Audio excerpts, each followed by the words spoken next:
Few days back, Ola has decided that they will no more use the Google Maps. They want to make of their in-house built map product, and that will help them save billions every year.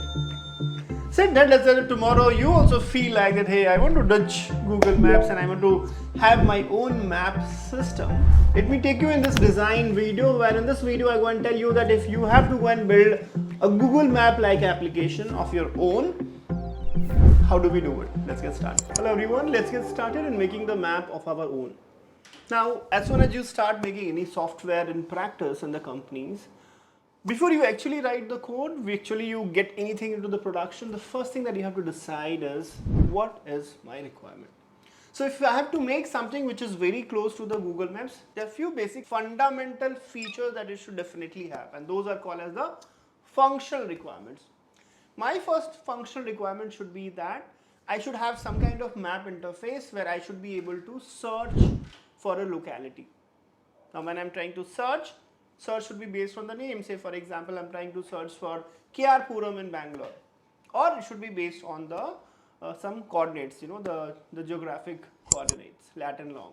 The number two requirement that I want to see from here is, whenever I search, I should get the optimal route, the minimum time that I'll take to reach there, and then I should have the multiple suggestions, the multiple paths, possible alternative paths that I can take to reach that destination. That's number two.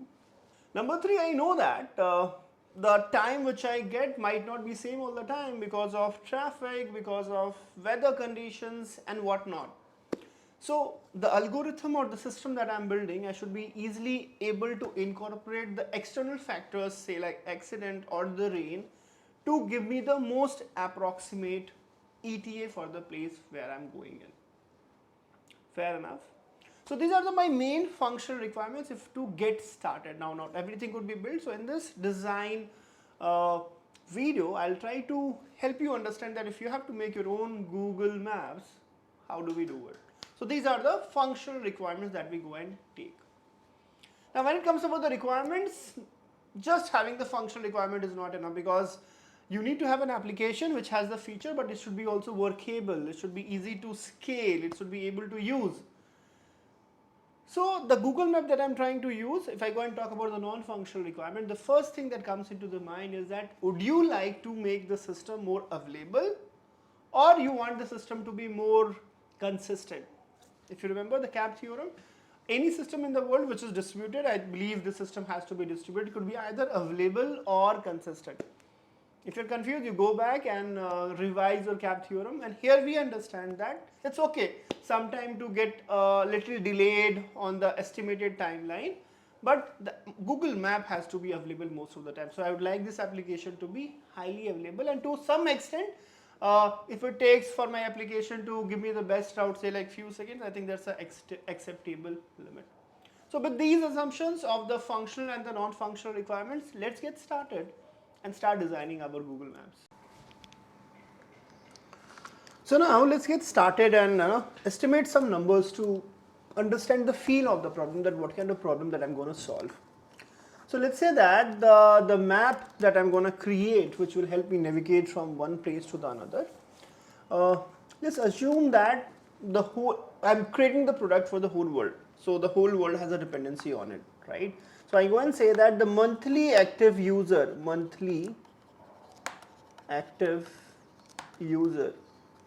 and normally in the world, the corporate world, typically you go and use it, an acronym for it called as MAU, M-A-U, right? And going ahead in our more design discussions and more design videos, I'll go and directly refer to as MAU, right? So the monthly active user count for my application that I'm building is, let's say that 1 billion. Right? And if I go and assume that a user typically on an average uses 10 times in a month, which I feel some people might be using much more than that, few people will be using much lesser than that, just they have installed. But let's say that if the average usage, if for an individual is say that 10 times per month, so what I mean from here is that this Google Map will be used 10 billion times. and will use 10 million times for navigating, for finding the right location, from going from one place to the another, right? This is how the Google map I'm going to make use of, right? And again, this Google map, if I go and talk about it, has a use case of the normal people like you and me, and it will be also be used by the corporates. For example, today if you see Uber is using Google Maps, Ola was using Uber Maps, right? And of late they have built their own map system. So even the corporates are heavily relying, Swiggy, Zomato, for their navigational needs, they are making use of the Google Maps. The corporates are also typically using. So what we see here is that this product that I'm trying to build, something like Google Map, is for billions. It is for the entire world, and this is a crazy complex product. This is a crazy complex product because it is crazy and complex because of the scale. As you can see, this gives you the infinite possibilities of so many starting points, so many ending points, and you have to go and provide the path for all of them. Can you think of so much of the complexity? No, it has infinite possibilities,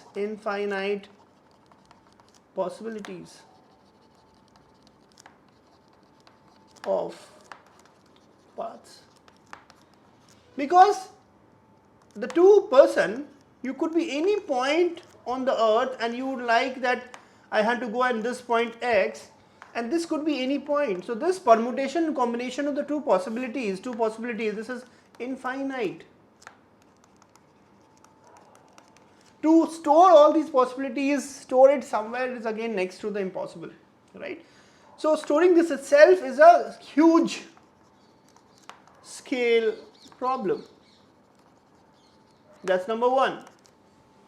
And then on the top of it, since I'm talking about the real-time navigation, many of the times in this path, many unforeseen instances can happen. For example, the rain can come. There could be certain accidents. There could be, say for example, anything. For example, the traffic jam. So there's n number of possibilities of going from one position to another position. There's so many combinations. Then there are external factors which you don't have the control upon, and then all of this you have to go and tell the end user in the real time. And you have to be accurate. So solving this problem is really complex problem. It's a really big complicated problem that we are trying to solve. Now the approach that we're going to take here to solve this big problem is similar to the algorithm that we use in the data structures and algorithm. Normally when you have a very big problem and you don't know exactly how to solve this, what approach do you go and apply? The approach that you go and apply in a very basic sense is called as a divide and conquer algorithm. And when you have to find all the possible opportunities, you don't follow the greedy approach, but you follow all the approaches and try to solve the problem optimally. You make use of something called as a dynamic programming.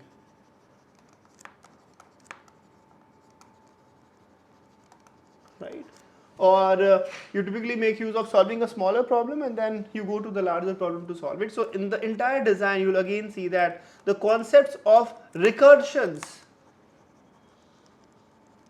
will be used. So all this time when you hear that, where do I use these kind of data structures? How and when? Why it's so famous and why it is for the Google that every interview that they take, they ask and dig deeper into the dynamic programming. Why do they do it? They do it because of this reason. So now let's get started and start solving thing in the phases, right? Let's start with a very small phase. So I know that I have to go and cover the entire globe. Everywhere on this earth, I would like that my map, Vishwa's map, is able to get you the locations. Okay. So what I'll do is that the entire map I have, I will let's say that this is the entire map, right? This is the entire map. I'm just making a fictitious map. Okay, don't judge me for the wrong diagram that I have made. What I'll try to do is that the humans could be anywhere. I could be at this point, I could be at this point, I could be at this point, and at each point I will have some lat I will have some longitude, right? Now, if you're going to talk about the lat and longitude, then it is again, there's so many fractional latitude and longitude that it will be again an infinite combination. So, if I go and track each position by the lat and the long, it becomes too much to handle. So, in order to make things little more manageable, instead of pinpointing every location, let's try to break this entire whole world in the form of the smaller blocks, right? So what I do is that I can go and break this entire globe in the form of the smaller blocks, like this, smaller blocks.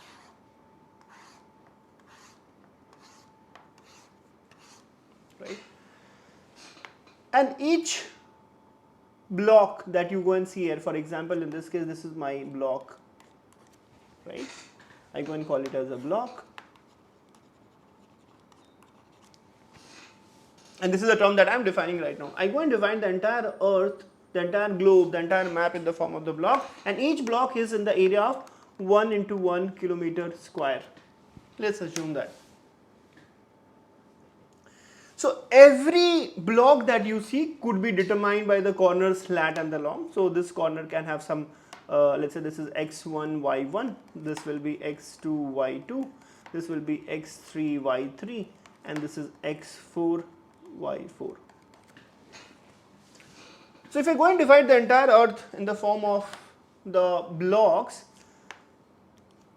and I know that, okay, this is a square, I know this, all these 4 coordinates, and I also know a person's coordinate, let's say that it is the a comma b. It's very easy maths to find if that person is lying inside this block or not, right? If I go and know the coordinates of the block, if I know the coordinates of the person, it's very easy maths for me to go and know if that person is inside the block or not. Fair? So now what I need to do is that for all the humans, what we need to do is that we do 2 things. We first go and divide the entire globe into blocks, right? And then all the individuals, all the people which is there on my platform, I go and do the mapping of which person belongs to which block. So basically I will have a system, a machine which will have the map of each individual which is there on my platform, and then on that time, based on that, I can go and find which block that it belongs to, right? So this data has to be stored and updated regularly, right? So I have to have a machine map of humans and the block, and this data has to be stored and updated regularly. Fair enough? Am I making sense? Cool. So now once we have done it, let's try to move to the next.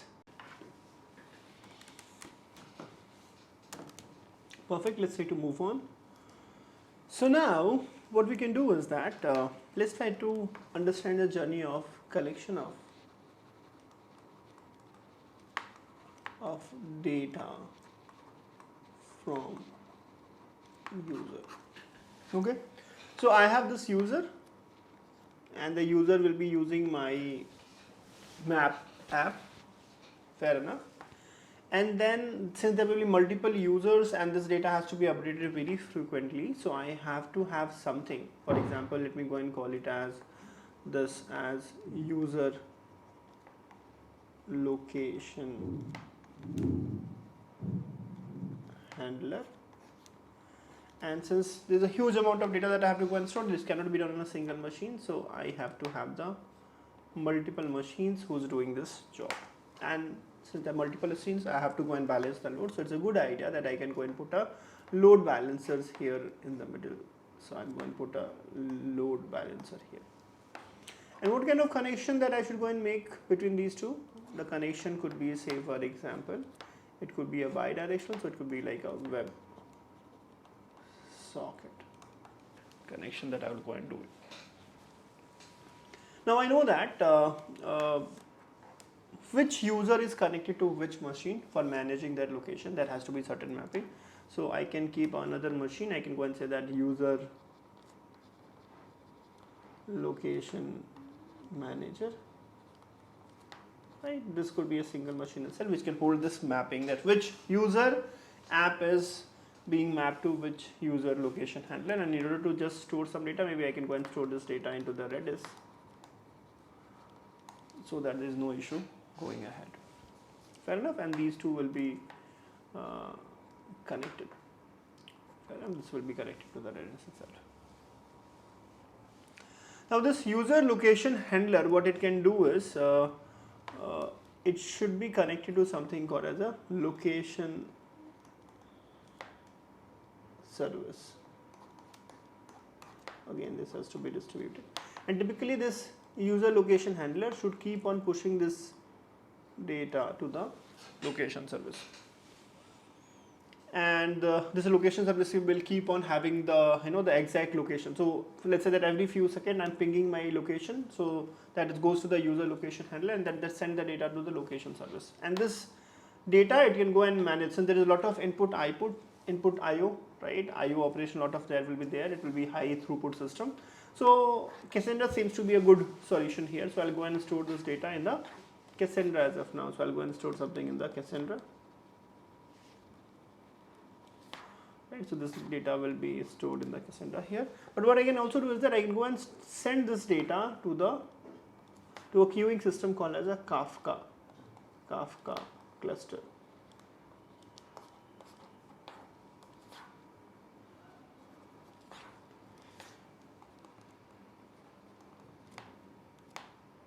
Kafka topic. Why I want to go and put the Kafka topic? Because I would like to run some kind of analytics on the top of it, right? So for example, from the Kafka topic, it might be connected to something called as a Spark job, Spark streaming job. And since I have the regular data where my user is, my customer is, typically with the help of the start streaming, I will be able to find things like what is the average speed, what is, for example, what are the new roads. If I go and find people going in certain direction, which is a new coordinate, it will help me identify what are the new roads, right? All these kind of data I can go and infer. And this Spark streaming job, typically what it should do is that it should go and dump the data. It should actually go and dump the data into the another Kafka topic,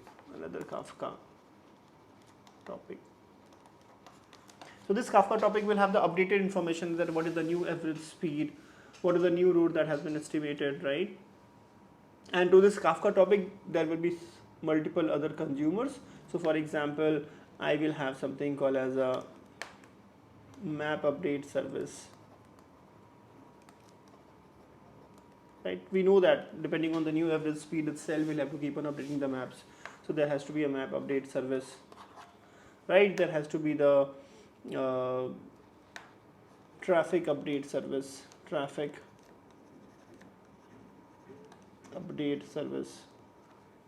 So these people will take this data from the Kafka topic and feed this data to the,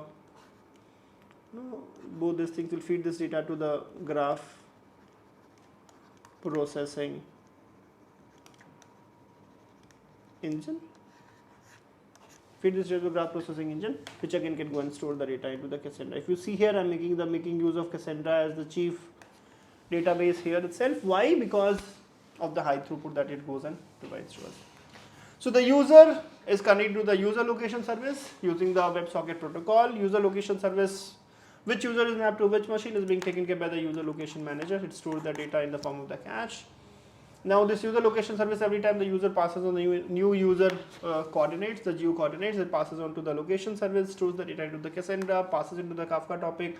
To the Kafka, we could go and connect a Spark streaming job, which provides the real-time processing, which will help you find the average speed, the identification of the new routes, and then it dumps the data to the Kafka topic. To the Kafka topic, the different update services like map update service, traffic update service might be calculated, might be connected. There could be the consumers of this Kafka topic, and from there, they push on this data to the graph processing engine, which will go and find the new paths or optimize that further.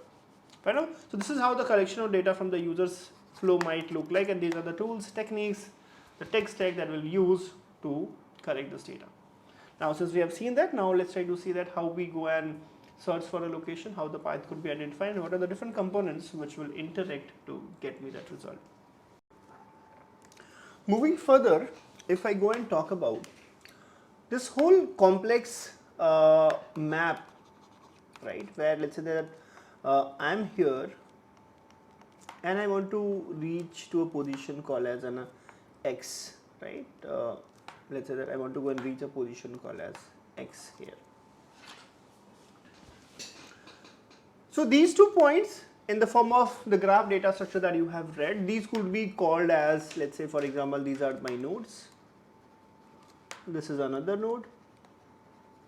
And this edge, the path or the road which connects the 2 nodes, I can go and call that this is my edge. So in the terms of the nomenclature that we use in the world of the graphs, I have multiple nodes and then I have the edge between these nodes. And then this edge can have some specific weights. For example, one of the weight for that is that what is the, so weight 1 is for example distance. The weight 2 should be say for example what is the average speed. So weight will help me determine whether I'll take this route or not. And also since it is a road, there is quite a possibility that there is a there is a path going from this person to this, and there should be also a path that that you see in the return like this. And the forward path from this position where the person is standing to the X might take that the for example the weight 1, which is the distance. Here is say for example 4 kilometer and the average speed is say for example 40 kilometer per hour.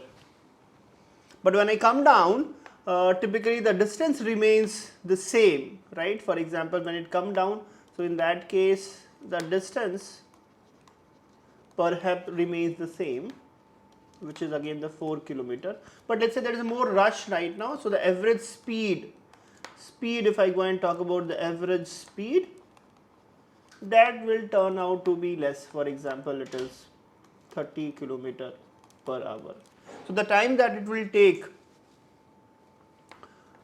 when I'm returning will be more than the time that it takes when I'm going, right? So any path, typically you can think of that if I'm here, there are multiple paths, there are multiple positions anywhere, and if there is a path between this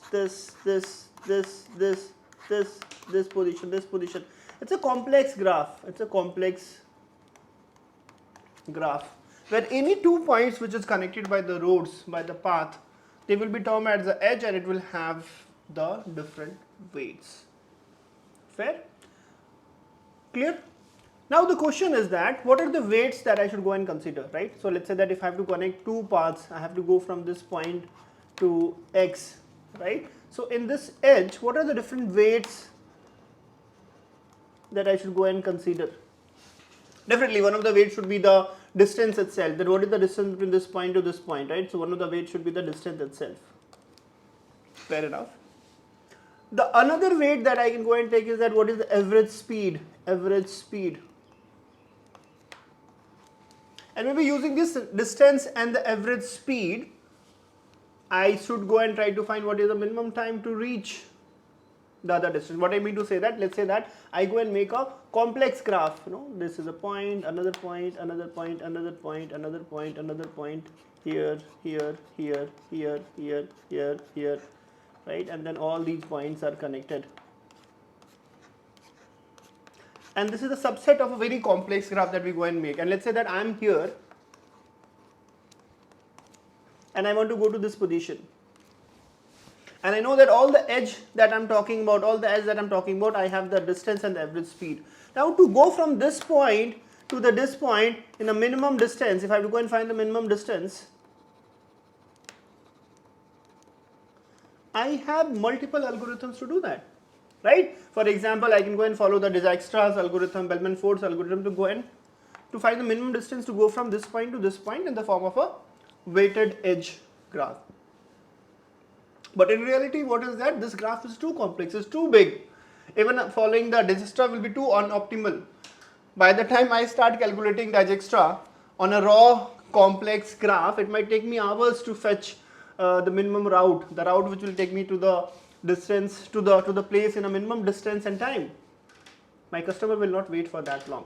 So directly applying Dijkstra could be a big failure. So how do we do it? Let's try to see that.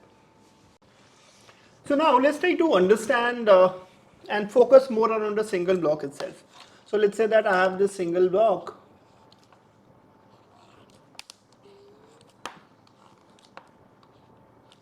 right, which is, let me go and call it as A, B, C, D, E, F, G, and from here this is B, right? And what do you see? All of these are the typically the roads, right? These are the roads, and the roads are nothing but my edges. And these are the junctions. So all these points that you go and see, this point, this E point, this D point, this G point, this C point, this B point, this F point. These are all the basically the points as well the road intersect. These are the junctions. Junctions. Right. Now let's here I'll try to go and find out what is the time needed or path needed, path followed to cover between the two junctions. So let's say that my target is to go from A to B.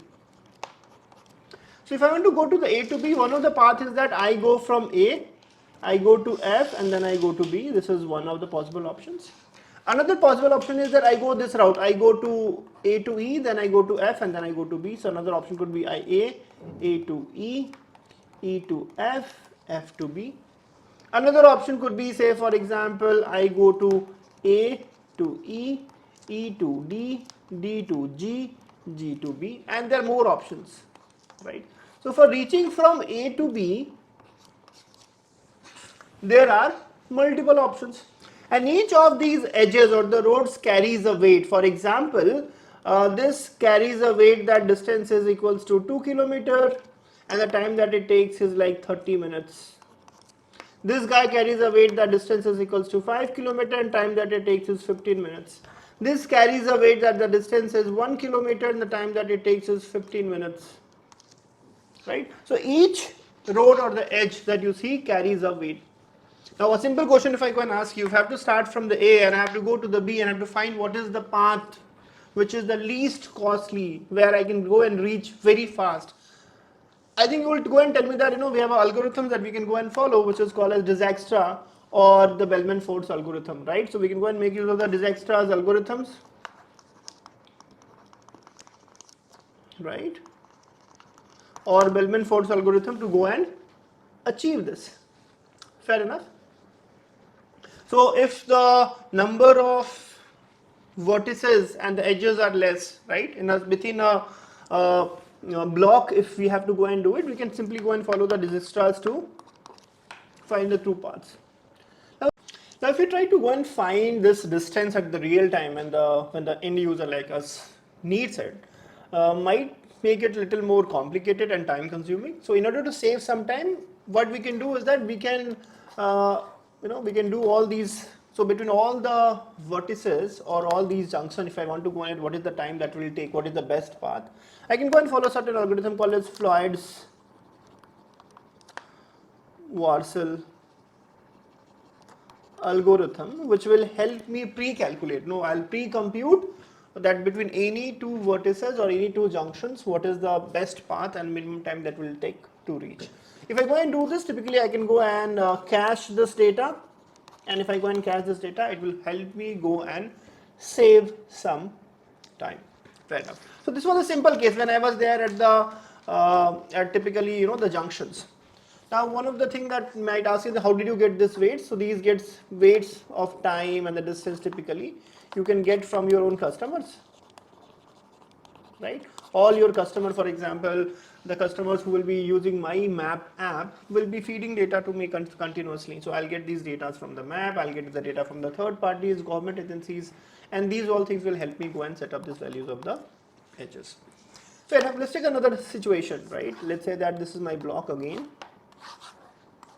This is my block A, B, C and D, and inside this there are internal roads, right, typically. And let's say that I'm here right now. I'm at this position X, right? And I want to go to this position which is equals to Y, right? And let me go and rename these things like, E, F, G, H, I, J. These are the junctions. And let's assume that this distance which I have, this distance is I1, this distance is J1, this distance is till this point, this distance is I2, and this distance is J2. Okay. So now if I have to go from X to Y, what I need to do? I need to, one of the way of going is that I go I1 plus I go to EF plus FG plus GH plus I2, or the alternate route is that I go and take this one, so it becomes J1 plus JI plus J2. Now whatever is the minimum of these two is the one route that will be suggested to me. So inside a block, when they are at the junctions, we do that, and when we are between these points also, this is how I go and compute. So from here, for example, in the real time, right, in the real time, how much time that will take this from this position, right? If I go and say that from this position till this position, this will be pre-computed, right? This is pre-computed. So the only thing that I have to go and do is that I'll have to do this, the new calculation, and then I have to just go and add.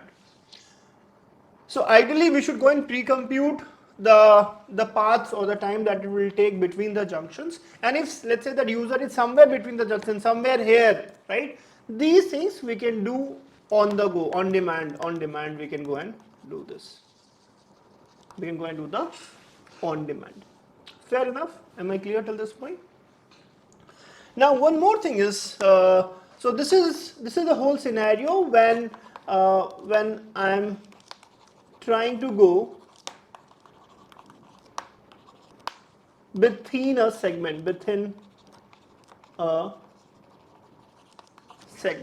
could be another situation. Let's say that let's say that I am in Bangalore, and I have to go somewhere, for example, Goa. Right, I am in the Bangalore region, and I have to go to this Goa region, and there are multiple regions here like this, no? So if I go and break them into the blocks,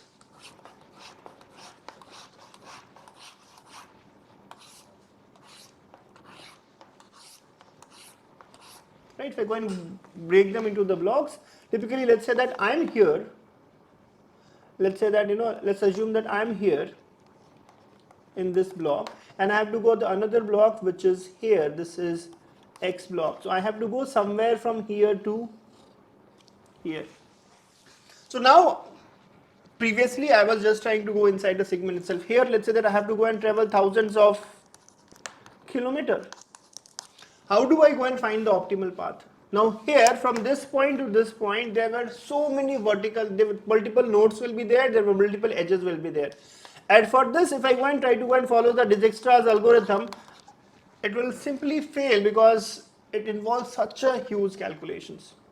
Fair enough? So what should be the strategy for this? Just pause the video and think that if I have to go from the Bangalore to the Goa and such a long navigation that I have to, so there are multiple possibilities of the path which is possible, how will I go and show that path? Let's try to think of that. So now let's try to see that how do we go and solve this problem when I have to go and find the path between the two places which are very distant to each other. Okay. So to make this more optimal, what I think we should do is that, let's say that I'm talking about a block. Right. So let's say that this is a block A, B, C, D, right? And inside the block there could be, there could be different junctions typically, right? These are the internal roads, the roads inside the block. Now I know that any block that I have, I will have the limited numbers of entry or the exit points. Let's say that from this block, these are the 3 different places where you can enter or exit. These are the entry or exit point. So what we can do is, internally, right, before anybody is on, we should try to do the pre-compute of the distances. Let's say that what is the distance from here, what is the distance to go from here to here, what is the distance to go from here to, no, let's say not that one, right? Similarly, from all the corners, if we can go and try to find that time. So what we do is that from, inside a block, we go and try to find the path or the time to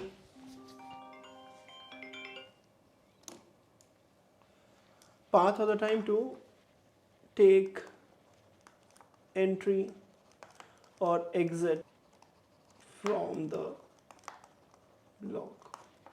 And what we should do is that we should try to pre-compute this. We should try to go and pre-compute this. And keep it stored. It should be created and stored somewhere. Should be created and cached and stored somewhere. So what I'm trying to do, inside a block, all the important junctions, the points, I already go and pre-compute that what is the path that I should follow if I have to go and take the exit from the given block itself. And now in a longer sense, right, for example, I have to go from Bangalore to Goa, right, and this is how typically, let's say that this is a Goa and this is a Bangalore region, right, and then this is my grids that show up. Let's quickly define this, right, the multiple blocks that are created, and let's say that you are here and you have to go to this position. Let's say that here I have to go to the position called as X. So I know that beforehand itself, right, that in order to go from here till here, right, let's say that this is a grid, this is another grid, another grid, another grid, like this, you have the multiple grids. Now you don't need to go and run Digexa over all of them. What you know that from this, let's say that this is a grid called A1 and to A2, from going from A to A2, you just have to deal with the multiple entry and the exit point. Just to make it little simple, let's say that if I have to go from one box to the another box, right, and let's say these are the entry point EA1, EA2 and EA3, right, and this has EB1 and EB2. Now if I have to go and find the possibilities of going from this block to another block, these are the following possibilities. I go from EA1 to EAB1, or I go from EA1 to EB2, or I go from the EA2 to EB2, or I go from EA2 to EB2, and then I go from EA3 to EB2, or I go from EA3 to EB4. So number of possibilities has got reduced by many, right? So the same philosophy if I go and write, the same logic if I go and write here itself, I don't care about how I move inside the boxes, the blocks that I have defined. I only know that these are the multiple ways through which I can come out of a block, and these are the number entry exit points of the another block, and using that I can do this computation much faster. I can do this computation much faster. So what I'm trying to do here, we start with a block, right, and we do this computation and we go and cache it, and then we go beyond this when we have to go over this, right, this whole thing is abstracted out, and then I only deal with the entry and exit points, and then on the basis of that I go and calculate the distance. So this way when I go and do things, it help us achieve the faster calculation. But assume that even this distance is much further, let's say it is 5,000 kilometer distance apart. Even in that case, there will be multiple intermediate blocks, which again will, if we want to do the computation of, let's say that hundreds of the blocks, and each one of them may have the multiple entry and the exit point, that itself will be a big number or big data to process, digest upon, and then again it will take a lot of time. So what should be the approach in that case? Can you just think about it, pause the video, brainstorm about it, and then we'll move further on that and how do we take care of that situation. So now when we go and try to find the distance between the two places, let's say that two countries, two distant apart cities, I have to go for a higher level of abstraction. Because now if we deal at the block level or inter-block level, then itself there will be multiple permutation combination of the entry exit, and it will get very tricky and difficult to do it. So what we do in that case is that, in that case we should go and combine the multiple blocks, right, and call that one mega block. Let me go and call it as one mega block.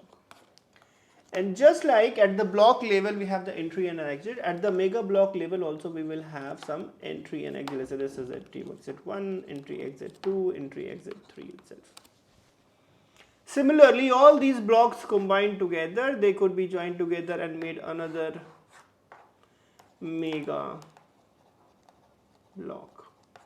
Now what happens internally is all pre-computed and done, and now this whole problem gets reduced down to finding the optimal path of going from the one mega block to the another. So this path has to be identified, and now since it has been abstracted out on a very higher level, this becomes easier to compute.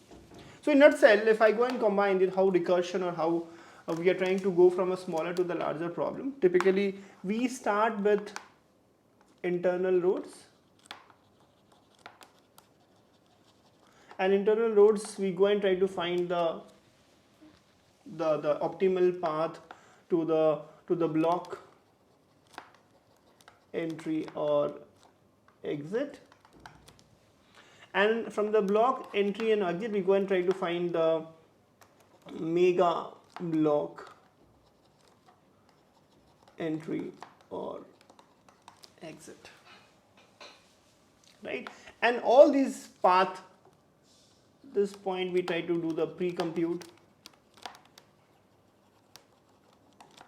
and cache. And same way this way, if once we have the data, we would like to cache this data. So when you go and do this, whenever you have to start from one small point, one location to the another location very far apart, we start with the smaller point, and then it all levels up and helps you calculate all these things. So this is how typically we will go about finding the optimal path or providing the path suggestions to the customers when they have to go from one point to the another. I hope things are a little clear. If not, you just pause the video now, go back, watch all those things, think about it, and let me know that how is it going. And if you're liking this video, a detailed, in-depth understanding of this system design of the Google Map, please give me a high five over LinkedIn. Let me know that how it's working out. Let's try to move on. So far we have find the distance. Now the next challenge which comes into the action is that how do we incorporate the real-time changes. And the real-time changes could be also because multiple factors. For example, let's say there is a traffic, there is some accident happened, right? This rain which has happened, right? So every time these external factors start influencing, we have to go and again reroute or recalculate the path. What should be the strategy of that? What should my map employ so that these things could be taken care of? Let's try to understand that now. Perfect. So let's try to see that how we can do it. So far the graph that we have made, in the edge, and typically if I go and talk about what are the weights, the three weights that we have mostly taken care of is that what is the distance is one of the weight that we have done. The second one is the time, and typically if I go and divide distance by the time, the third one could be like the average speed itself. But there are other factors, right? For example, factors like rain, traffic. Now if you keep on adding these as more of like a weight, then it will get very tough, right? Everything has to be recalculated, re-estimated. Now what this rain or the traffic does is that it keeps on impacting the average speed. For example, if I'm going on a road, if the rain happens, it will take me it will increase the time to reach my destination. For example, in Bangalore, when it rains, I don't know if I'm out of my house, I don't know when I'll return back. Correct? So the rain or the traffic will go and impact the average. So I can go and say that average speed should be a function of rain or traffic and all these kind of things. Fair enough. But how do I get this data? How do I go and get this data? So in most of the time, let's say that I have an application, and in the location I have lots of users, who's using my application, and huge amount of data I'm already getting collected from the user itself. So if lots of people are using my app, right, I'm getting a huge amount of data which is getting emitted every few second intervals. I don't need any other information, because I know that from going from A point to the B point, what is the average time which a person is taking, because I have the data coming on, right? So in the locations when I have the good amount of user base, I have the regular amount of data feeding me. I don't have to rely on anything, and I can just I will be able to accommodate these changes based on my user input, right? So it's very much easier in the, for example, if I go and talk about finding the the average time going from one point to the another, in Bangalore it's very simple because there's so many users who are using it. Fair? But in the situations, let's say that I'm a situation where, let's say that my app is in a region where I cannot go and collect the user data. Let's say that, for example, in a country like China where there are multiple restrictions. I can't access user data, that's number one. Or number two, I am in a location where I don't have much user base. For example, when I'll get started, from the day one, all the users will not be using my app. So when I have low user base. So in both the situation, typically what will happen then, I'll have to go and depend on the third party agencies. These could be government agency or the private agencies who will help us feed us the real time traffic data, which will help me to gauge the average speed. Fair enough? But then how do I do it? Because there will be the range of traffic data, and the reason could be the multiple one, for example, weather, traffic, blah blah. How do I go and accommodate with the help of the average speed? So keep things simple. What we can do is that the different types of the weather condition or the situation on the road, I can go and break them into the different buckets. Say for example, if I go and talk about the traffic, and I go and say the traffic is of three types. It is of low traffic, medium traffic, and very heavy traffic, right? So I can go and say that whenever this external system sends me the traffic, and it could signal me either of three things, it is a low, medium, or the heavy. I can say that if it is a low traffic, then let's say that average speed goes down by 10%. If it is a medium traffic, then the average speed goes down by 30%. If it is a heavy traffic, the average speed goes down by, say for example, 70%. So this categorization of the traffic will help us evaluate or predict what should be the average speed, and then that will help us determine the optimal path. Similarly, for example, if it is rain, right? So I can go and categorize into the heavy rain, medium rain, light rain. So I know that if it is heavily raining, then let's say that my average speed in that case could be reduced by 50%. If it is medium rain, it could be reduced by, say for example, 30%. If it is a light rain, then it will be reduced by 10%. So depending on the external data that we're going in, let's try to categorize into the buckets and then try to imply some function through which I can go and estimate what will be the new average speed. And once I have that data and I know that which road is impacted, okay, which road is impacted, all the paths. So for how we will start is that inside a block, first of all I'll go and recalculate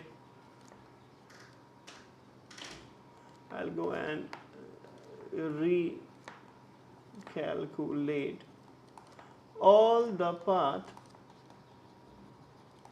which has impacted road, and then enter, if I go and talk about the mega block level, I'll go and recalculate the path or the ETA which has impacted road. Fair enough? Am I clear? Does that make sense? Let's try to understand this with the help of an example, that how do we do it, right? So let's assume that let's say that this is a block A, B, C and D, okay, and then this is an entry point A, B, A1, B1, C1 and D1, A1, H1, and let's say this is connected, and then this is 1, exit 1, exit 2, okay. Now let's say that this is the path which is impacted. Okay.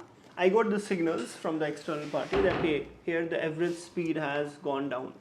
Average speed has gone down by say like 20%. Now, if I have to, if I'm going, in my existing path, let's say that if my path goes through this exit 1, and then it goes to A1, and then it goes to B1, and then it's to go to C1, and then it goes to exit 2. And let's say this is the pre-computed path. This is the pre-computed path which was expected now. But in this region now, which is A1 to B1, this has become slow. What I need to do is that I need to go and recalculate this path, recalculate this path. And after recalculating, I'll have to go again store into the cache, store into the cache. And once you have computed at this particular block level, right? The same thing has to be boiled down at the mega block level, right? So let's say that if I'm moving from one mega block 1, and I'm going to the mega block 2, and somewhere in this path I have to go through A1 to B1. If it is a part of this journey, then this whole thing has to be recalculated. Fair enough, makes sense. Now we know that this recalculation is a task, it's an expensive task. You have to redo it, you have to store a lot of data. What to do now? Every time if you have to redo this, it's actually an expensive task. So one thing that we can keep in mind is that every time we see an impact, we should have some kind of threshold. Only if the impact is, let's say that, for example, is more than 5%, is that we should try to go and recalculate. If the impact is say like hardly, let's say that the ETA was given as 5 minutes and now it is 6 minutes, I believe it is not going to make much difference. So I'll keep it as it is. So we'll try to go and analyze the impact. We should go and set some threshold, and only when we see that the impact is more than X%, I should go and recalculate this. So this is, sir, how what we do is we go and plug the real-time impacts of the traffic, weather that we get from the external agency, and then again reroute things.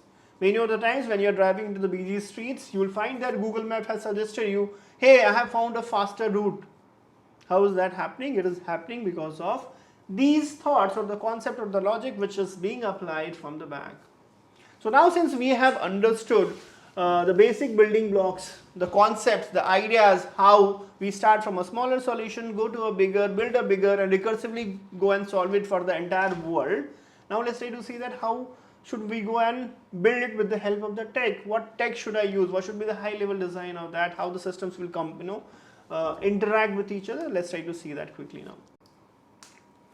Perfect. Now let's try to see that how we can go and find the optimal path, the different path option, and the navigation for the user. So right, let's try to talk about the user navigation. Fair enough. So I have a user, same, right, and the user is using my map app, right.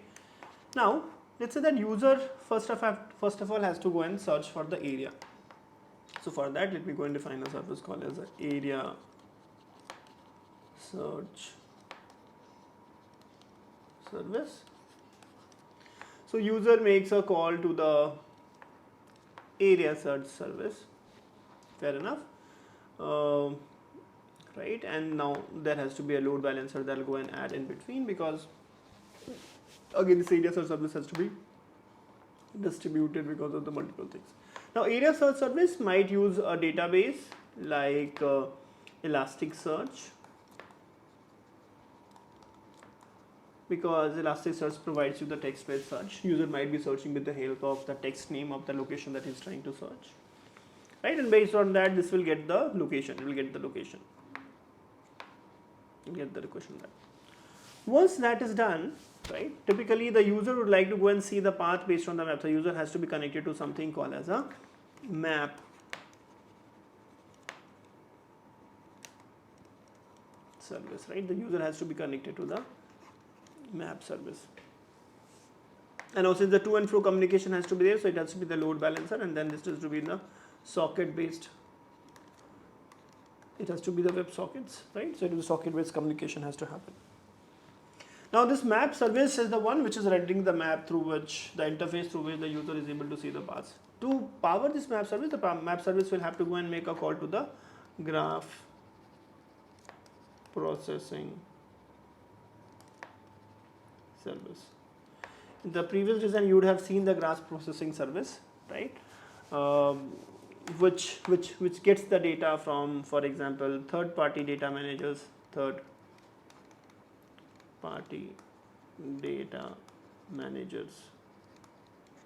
from here the data will be pulled in, right. There should be some data from the historical data from here.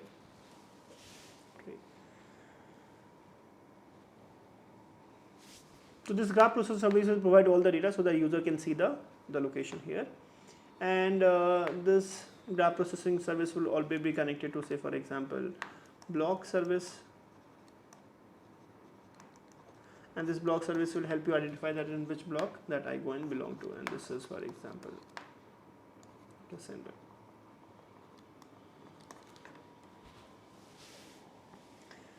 Fair enough. And then to track the navigation, I should have another system here called as the navigation tracking service. So as soon as you started on a route, Again, there has to be a two-way communication set up between the navigation service and your application. And this navigation service might push all the data over a Kafka. In the Kafka, why do we put it? Because here in the Kafka, I would like to go and run some kind of analytics, right? Analytics around that, what was the accuracy of the prediction, accuracy of predictions, that's number one. Could be around the routes, bad routes. It could be around, say for example, the hotspots in the city.